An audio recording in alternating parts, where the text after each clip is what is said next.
वे सभी मिलकर तारा को इतना बड़ा सरप्राइज देने वाले हैं कि तारा ने कभी सोचा भी नहीं होगा और उसके होश उड़ जाएंगे।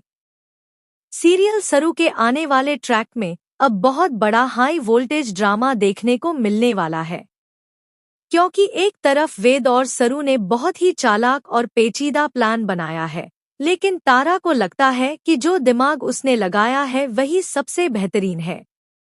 लेकिन ऐसा होने वाला नहीं है। तारा ने जो शर्त सरू के सामने रखी है, सरू ने सबके सामने उसे मान तो लिया है। तभी वेद सरू से कहता है कि तुम्हें मेरी कसम है, तुम इस कसम को तोड़ोगी और मुझसे शादी करोगी। वह कहता है कि तुम मुझसे कोर्ट मैरिज करोगी और अगर तुमने ऐसा नहीं किया तो मैं अपनी जान दे दूंगा। इस बात पर सरू अपने प्यार के आगे मजबूर होकर वेद को हाँ कर देती है। लेकिन अब बात आती है तारा बिरला की। वेद तारा बिरला के सामने एक बड़ा सा होर्डिंग बोर्ड लेकर पहुंचता है और कहता है कि आज से कुछ ही दिनों में मेरी और सरू की शादी होने वाली है। यानी अब वेद और सरू एक होने वाले हैं और इस दुनिया में कोई भी हमें रोक नहीं पाएगा। यह सुनकर तारा बिरला गुस्से में सरू को टॉर्चर करने लगती है और कहती है कि अगर तुमने वेद से शादी कर ली तो तुम मेरे और वेद के बीच जो माँ बेटे का रिश्ता है उसमें आग लगा दोगी।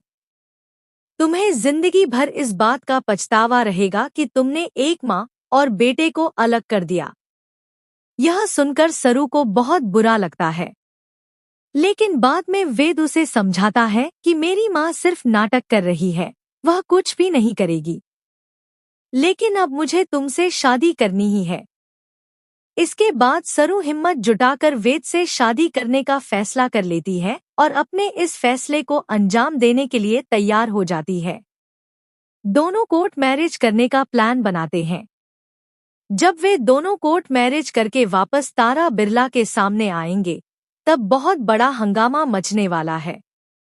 उस समय का नजारा देखकर दर्शकों को भी बहुत मजा आने वाला है, क्योंकि जब तारा बिरला सरू की मांग में सिंदूर और गले में मंगलसूत्र देखेगी, तब उसके होश उड़ जाएंगे। यह सीन स्क्रीन पर देखना सच में काफी दिलचस्प होने वाला है।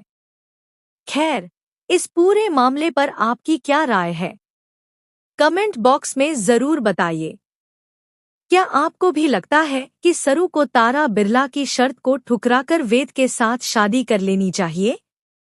अपनी राय